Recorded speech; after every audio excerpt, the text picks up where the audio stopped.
Hello students, you are going to write your unit test 2, right? Hope you are all preparing well for the unit test 2. Now we will revise for our unit test 2. Overall, you will be writing your unit test 2 for 25 marks. This is your question paper pattern. Roman letter 1, choose the correct answer. You will get 5 questions. In that, each question carries 1 mark. So totally 5 marks for choose the correct answer. First, you have to read the question carefully. Then, you have to write the question number 1 and then write the correct option. If B is correct, then write option B and write the correct answer. Likewise, you have to answer all the 5 questions. Roman letter 2, fill in the blanks. Here also you will get 5 questions. In that, each question carries 1 mark. So totally 5 marks for fill in the blanks. Roman letter 3, answer the following questions briefly. Here you will get 5 questions. In that, each question carries 2 marks. So totally 10 marks for short answer questions. Roman letter 4, answer the following questions in detail. Here you will get 2 questions. In that, each question carries 2.5 marks. So totally 5 marks for detailed answers. Next, we are going to revise the first chapter in geography, which is resources. Let's see the gist of the lesson. Introduction. What is a resource? How does something become a resource? Types of resources. There are 3 types of resources like natural resources, man-made resources and human resources. Then conserving resources. Finally, we have conclusion part. Now, let's see what is a resource. Anything that can be used to satisfy a need is a resource. In other words, any object or substance, living or non-living, that has utility is known as resources.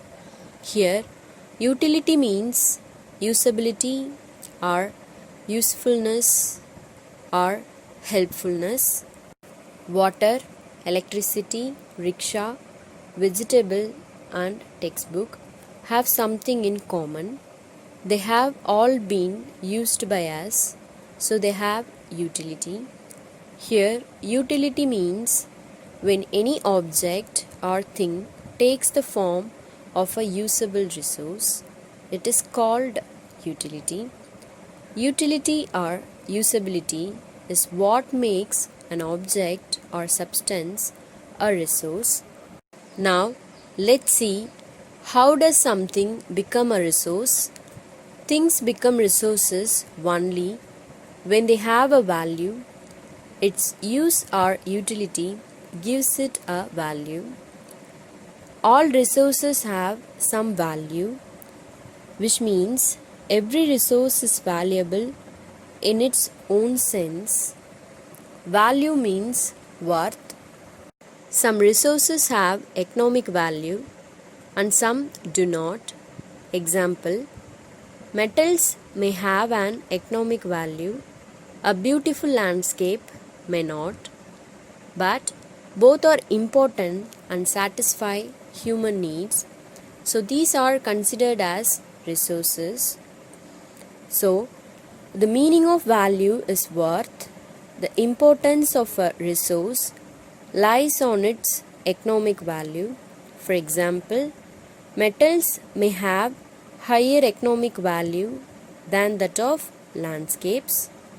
Both of these examples of resources are capable of satisfying the needs of human beings. Here we can see the pictures of metals and a beautiful landscape.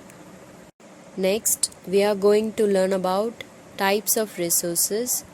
there are three types of resources like natural resources, man-made resources and human resources. Now, let's see about natural resources.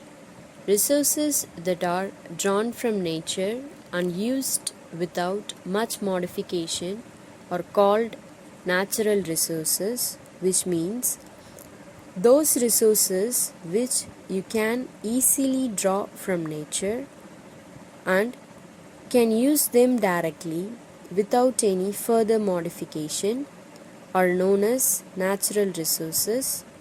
For example, the water found in lakes and rivers, the air around us used for breathing, minerals of different types, soils.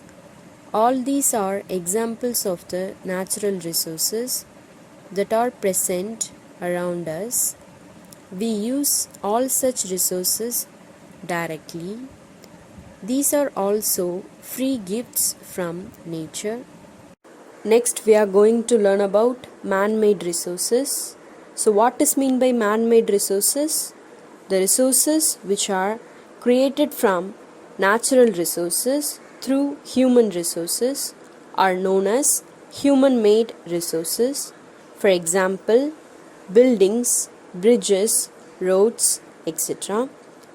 Human-made resources means when the original form of natural resources is changed by human beings to make it more useful, then it is called man-made resources or human-made resources. Next, let's see about human resources. People are human resources. It refers to the quantity and abilities of the people. In other words, human resources means people are human resources. Education and health help to make people a valuable resource. Natural resources are classified into different groups depending upon their level of development and use, origin, stock and distribution. Natural resources also called as gifts of nature. So, what is meant by stock of resource? It is the amount of resources available for use. The first one is on the basis of level of their development and use. Natural resources can be classified into two. The first one is actual resources and the other one is potential resources. So, what is meant by actual resources? Actual resources are those resources whose quantity is known, whereas potential resources are those resources whose entire quantity may not be known.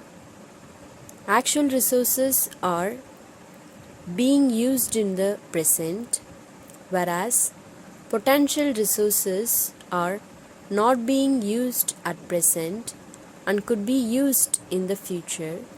This is due to the present level of technology is not advanced enough to easily utilize these resources.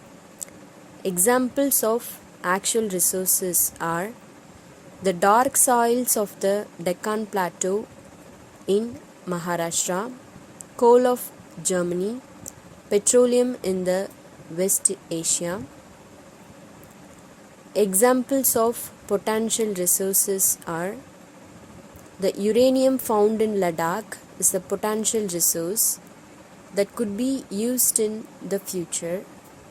The second one is on the basis of origin, the natural resources can be classified into two. The first one is biotic resources and the other one is abiotic resources.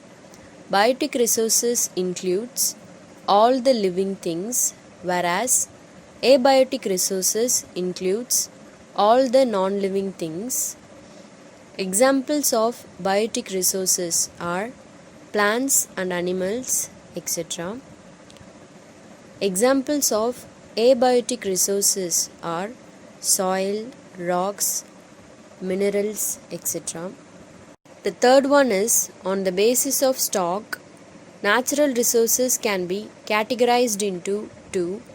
The first one is renewable resources and the another one is non-renewable resources. Renewable resources are those which get renewed or replenished, which means fill something up again or refill quickly, whereas non-renewable resources are those which have a limited stock.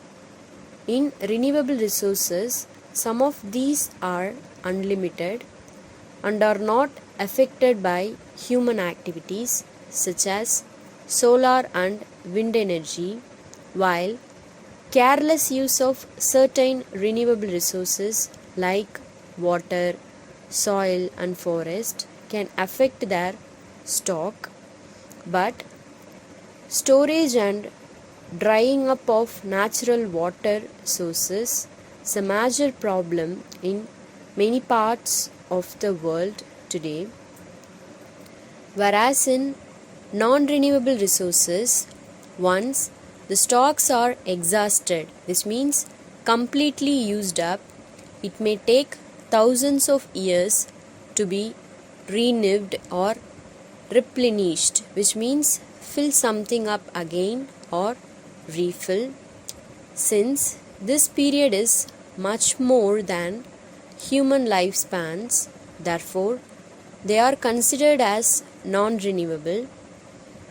Examples of renewable resources are solar energy, water, soil, forest, etc. Examples of non-renewable resources are coal, petroleum, natural gas, etc. The fourth one is on the basis of distribution, natural resources can be further classified into two. The first one is ubiquitous resources and the other one is localized resources. Ubiquitous resources are found everywhere on the earth, whereas localized resources are found only in certain places. Examples of ubiquitous resources are land, water, air, etc. Examples of localized resources are copper, iron ore, etc. Next, we are going to learn about human-made resources. Natural substances become resources only when their original form has been changed. For example, iron ore was not a resource until people learned to extract iron from it. Technology is also a human-made resource. People use natural resources to make buildings, bridges, roads, machinery and vehicles, which are known as human-made resources.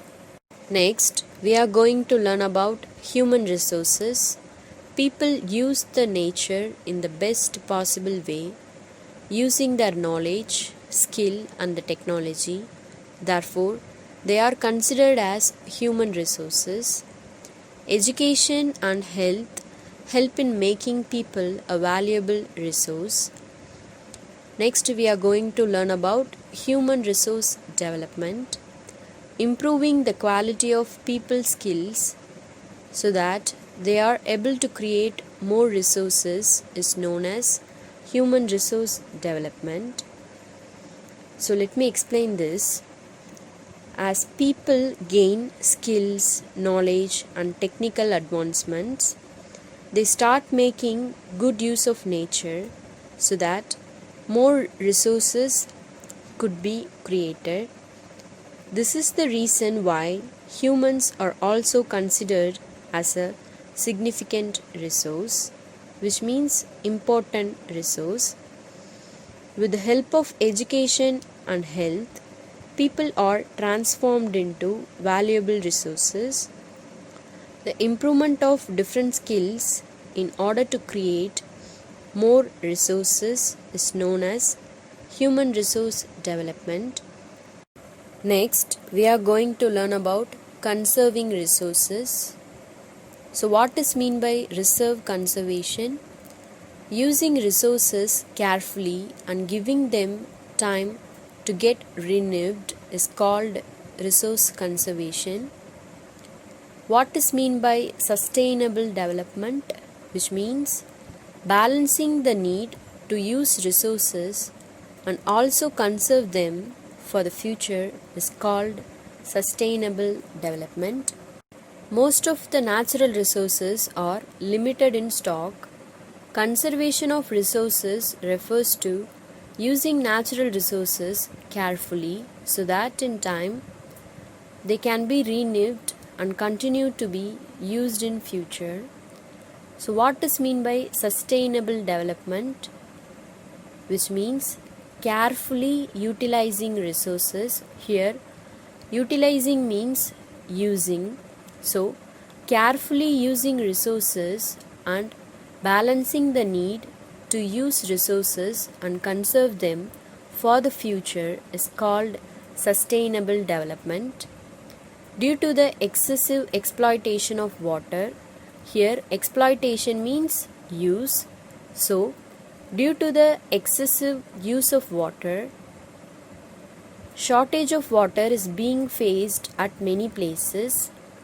Due to excessive use, coal and petroleum are also going to be exhausted in the near future.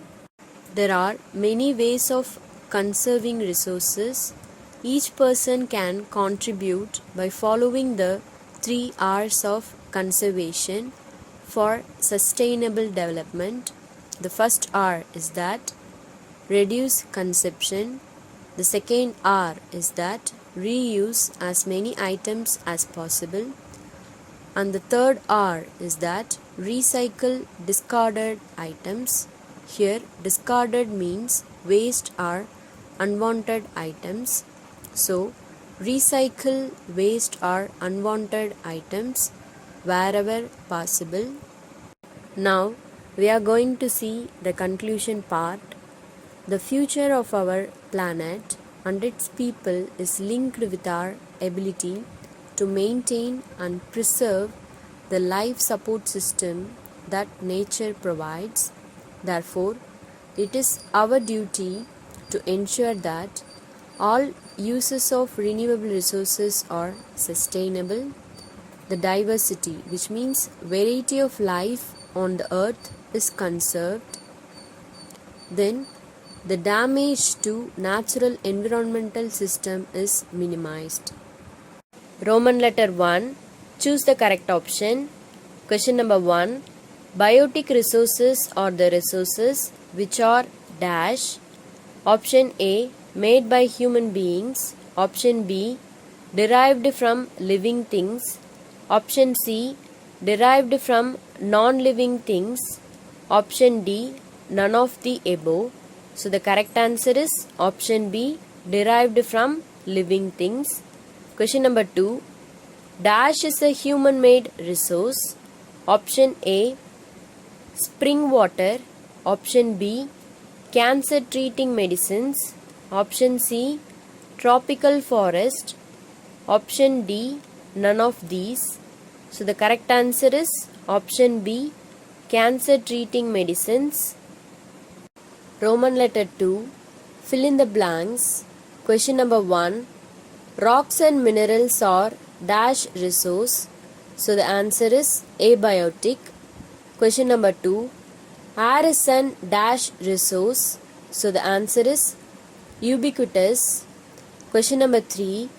Careful and timely use of resources are called as dash. So the answer is resource conservation. Question number 4. The resources which are being used today might have been a dash resource yesterday. So the answer is potential. Roman letter 3. Short answer questions. Question number 1. What do you mean by resource? Question number 2. What are the different types of resources? Question number 3. Describe abiotic resources. Question number 4. How can humans make best use of natural resources? Question number 5. What will happen if the natural resources will disappear? Question number 6. What do you mean by localized resources? Question number 7. What are ubiquitous resources? Question number 8. Why are resources distributed unequally over the earth? Question number 9. What is resource conservation? Question number 10. Why are human resources important? Question number 11. What is sustainable development? Roman letter 4. Differentiate between the following. A. Potential and actual resources. B. Ubiquitous and localized resources. Roman letter 5. Long answer questions, that is 5 marks. Question number 1. The resources on earth are distributed unequally. Why? Question number 2. Human resources are an important entity. Why? Question number 3. Describe the different types of natural resources. Question number 4. What are the differences between actual and potential resources? Question number 5. Describe water as indispensable form of resource. So I hope you are all having PDF notes. In that you can read short answers and detailed answers as well. Next, we are going to revise the first unit in civics, which is the Indian Constitution. Now let's see the gist of the lesson. Introduction part. Why does a country need a constitution? The constitution serves several purposes.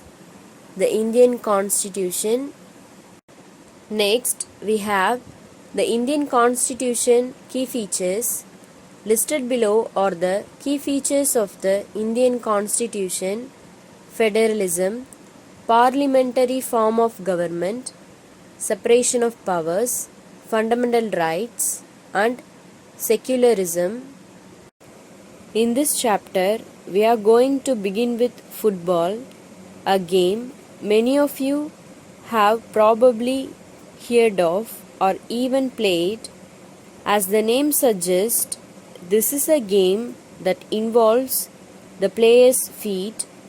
According to the rules of football, if the ball touches the arm of any player except the goalkeeper, then this is considered a foul. So, if players start holding the football in their hands and passing it around, then they are not playing football anymore. Similarly, other games such as hockey or cricket also have rules according to which they are played. Each of these rules helps define the game and helps us distinguish one game from another. As these are fundamental to the game, we can also call them the constitutive rules of the game. Like these games, a society also has constitutive rules that make it what it is and differentiate it from other kinds of societies. In large societies in which different communities of people live together, these rules are formulated through consensus. Here, consensus means agreement, and in modern countries, this consensus is usually available in written form. A written document in which we find such rules is called a constitution. So what is meant by constitution? A written document in which we find such rules is called a constitution. So What basically a constitution does is, it explains us what is right and what is wrong. It helps us to understand what we should do and what are the things we must follow.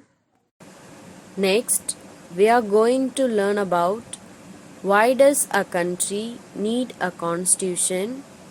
All democratic countries are likely to have a constitution, but on the other hand, it is not necessary that all countries that have a constitution are democratic. Let me explain this. All democratic nations have a constitution. That is the first statement. That is correct. But this does not imply that all nations which have a constitution must be democratic.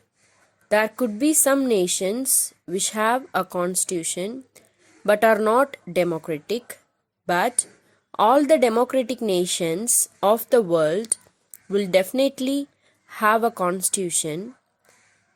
I hope you are clear. Again, I will explain. All democratic nations have a constitution, right? So that is the first statement. That is the correct statement. But this does not imply that all nations which have a constitution must be democratic. There could be some nations which have a constitution but are not democratic. But all the democratic nations of the world will definitely have a constitution. The constitution serves several purposes as listed below. A constitution lays out certain ideals. Here, ideals means principles that form the basis of the kind of country that we as citizens aspire to live. Here, aspire means aim or want. It tells us about the fundamental nature of our country. Next purpose is that it helps serve as a set of rules and principles that all persons in a country can agree upon. The next purpose is that it tells the way in which people want the country to be governed. It not only tells the type of government but also on certain ideals. So what is mean by ideals? Ideals means principles. It not only tells the type of government but also on certain ideals or principles. Now let's see 3 significant reasons why we need a constitution. In democratic societies, the constitution often lays down rules that guard against the misuse of authority by our political leaders.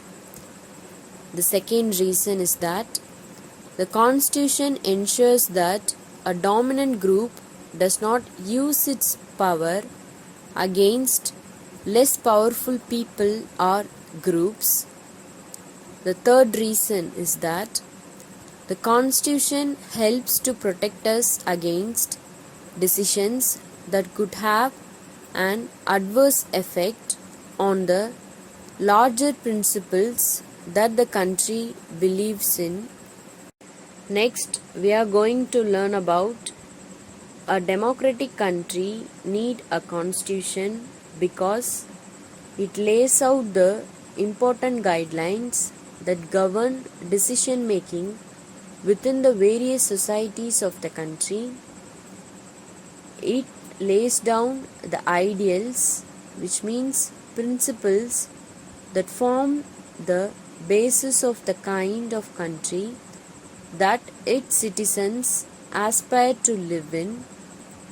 It serves as a set of rules and principles as the basis by which the country has to be governed.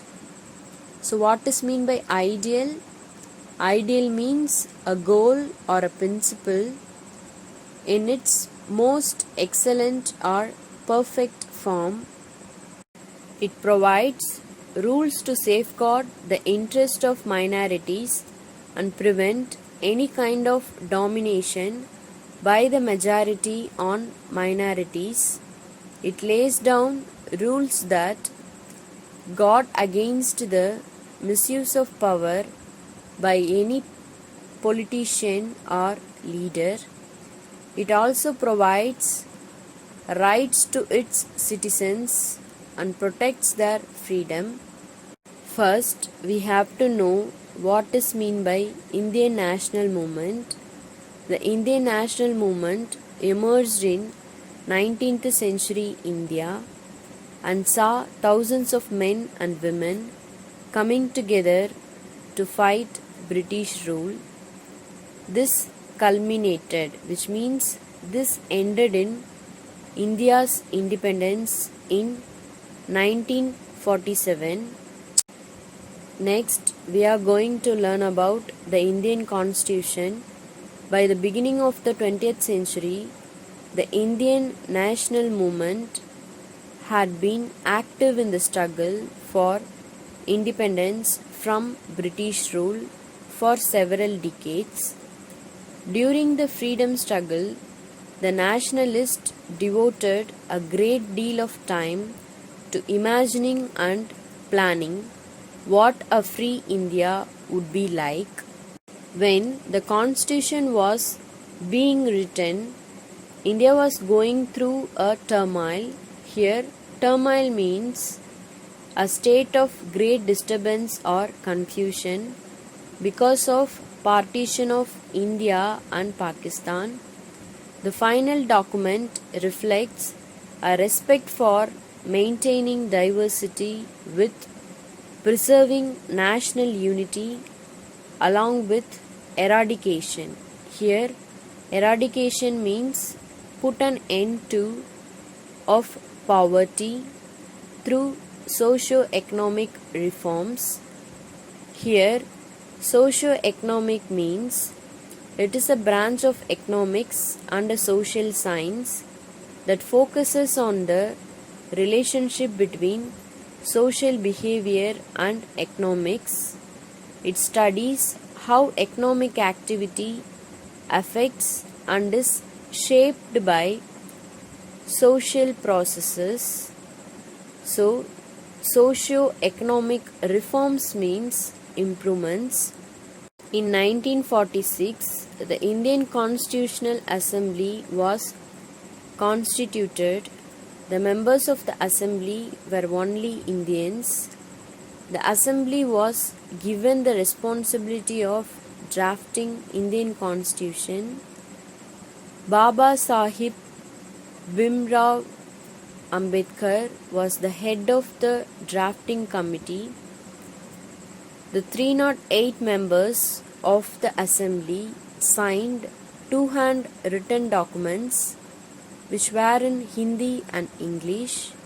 On 26 January 1950 at 10:30 a.m., the Constitution of India was incorporated by the Republic of India.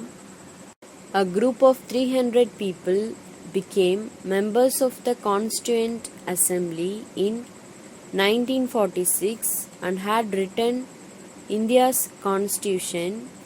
While writing the Indian Constitution, these members kept in mind the different communities who speak different languages, belong to different religions, and have distinct cultures. Here, distinct means different cultures.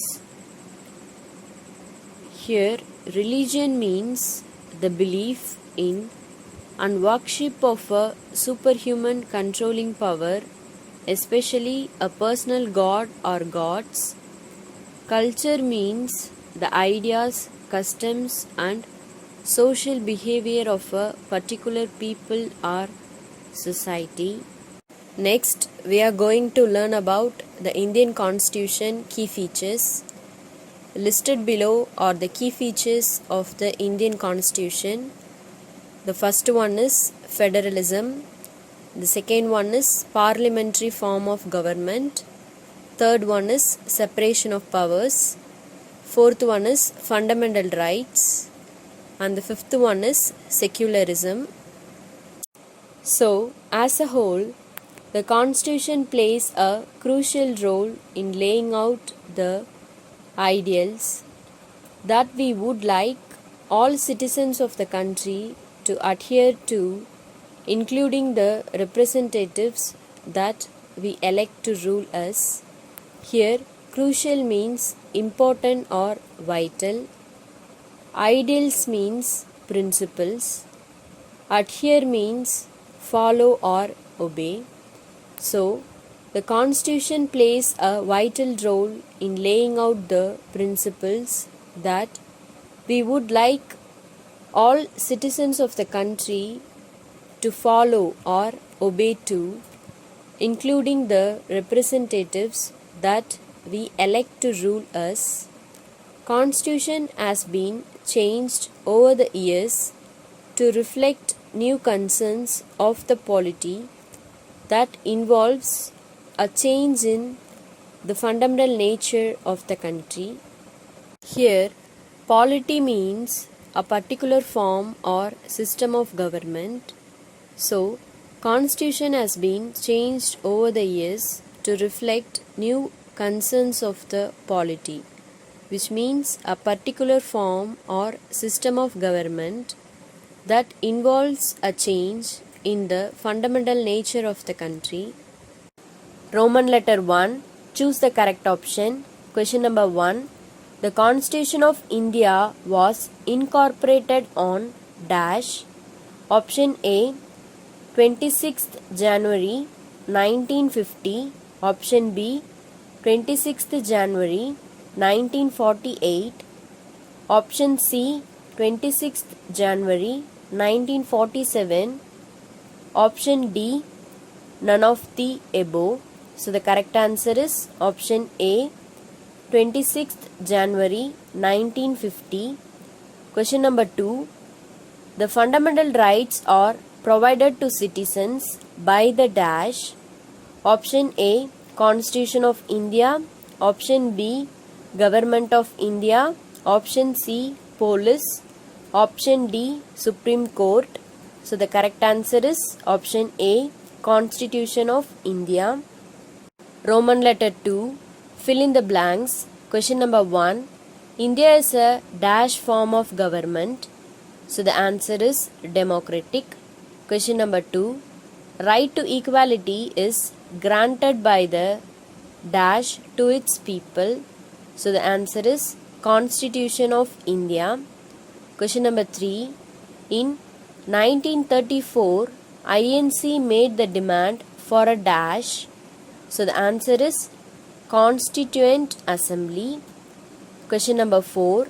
Children under dash years of age are prohibited from any kind of labor. So the answer is 14. Roman letter 3. Short answer questions. Question number 1. Define democracy. Question number 2. What is right against exploitation? Question number 3. What is a state? Question number 4. Write any 3 key features of the Constitution of India. Question number 5. Define parliamentary form of government. Question number 6. Give a brief of making of Indian Constitution. Question number 7. List out the main fundamental rights given by Constitution of India. Roman letter 4. Long answer questions, that is 5 marks. Question number 1. Why does a democratic country need a constitution? Question number 2. What is the meaning of fundamental rights? Question number 3. Why does constitution become important for a democratic country? Question number 4. Who exercises the executive power in Nepal? Question number 5. Why Constitution has given limited powers to elected representatives. Question number 6. Define federalism and separation of powers. So I hope you are all having PDF notes. In that you can read short answers and detailed answers as well. Students, prepare well for your exams.